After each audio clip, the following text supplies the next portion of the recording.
What zebras, lions taught me about my anxiety.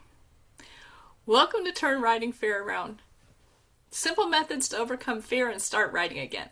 I'm Elise Hittinger, and I'm the host for your journey to courage. My really good friend Tanya, she's an amazing horse trainer. Well, she spends half the time in a reserve in Africa. And she told us about the zebras and the lions.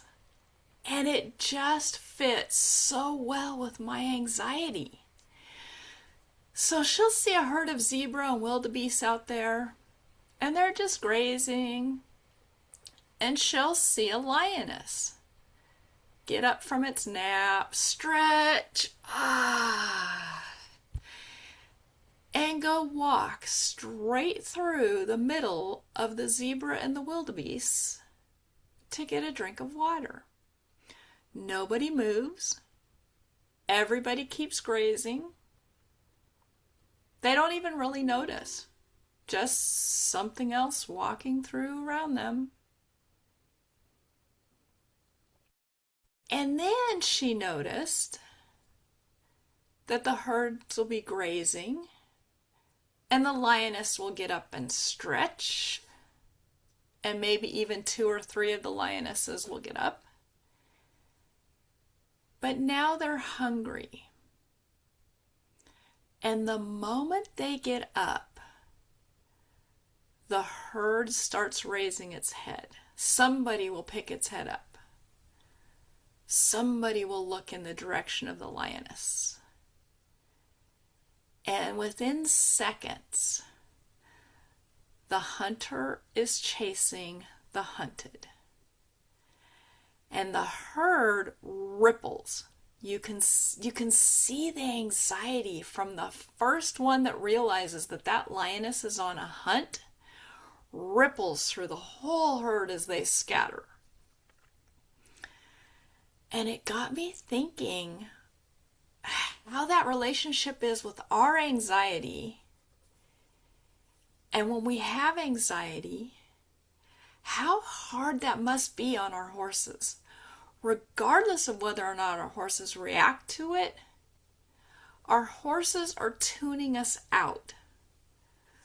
Because for them, it's life or death. Horses feel what we feel before we even know we feel it. Let that sink in for a minute. I know I jump way before my horses jump at anything. I'm working on that. But just think about it. How much pressure do we put on our horses by carrying that anxiety with us? Because now our horses have to discern, is that anxiety real or not real? And I can tell you, 99.9% of my anxiety is not real. It is not a lioness going to hunt. It is a lioness walking to get water and thinking about 500 other things.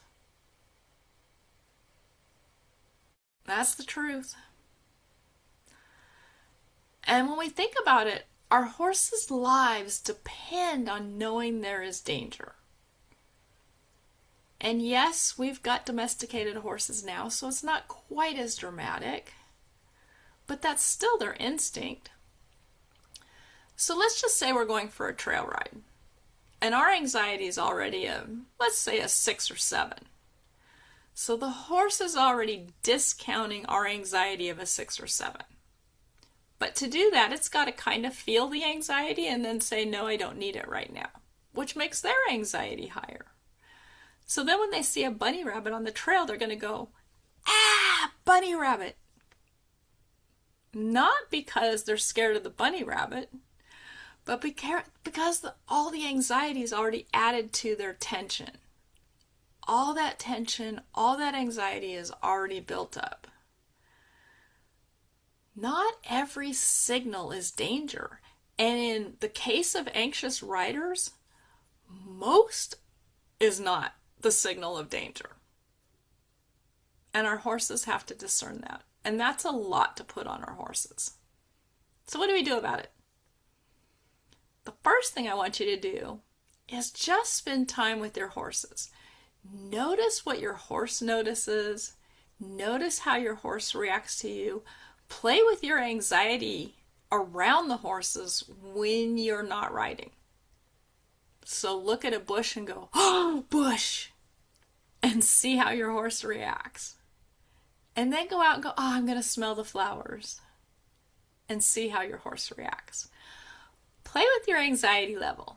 Really, really think of it as stretching your comfort zone with your anxiety. Get it really big and then really calm again. And do it around your horses so you can see how they're going to react. The second thing is a great place is to check in with our body. Where are we holding tension? Shoulders, jaw, neck, back, legs, arms, hands. I've done it all. So really just, check in with your body. Where are you holding tension? Let it go. Work on letting it go. And the third thing is tell your brain the truth. So if you're having thoughts about, what if I fall off? Go, hey brain, I'm not even riding yet. Knock it off. Talk to your brain. Tell your brain stop it. Tell your brain to let it go.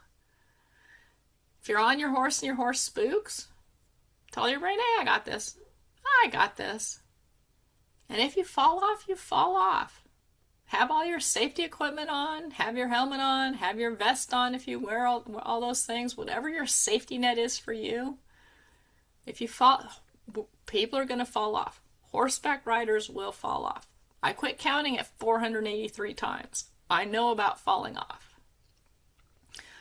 But I can tell my brain, hey, right now I'm not falling off. Right now I'm fine. So I really want you to imagine walking into the barn, grooming your horse, riding with that softness of just not feeling any tension, just the softness of calm and confidence. You and your horse are both safe. And if you're ready for a little help getting that softness into you, I'm not a horse trainer, but if you want help getting it into yourself, I know we focus so much on getting softness into our horses, but we need to do just as much with us. Schedule a Calm Ride strategy call. I'll put a link in the description below. It's just a really good place to start. See you guys!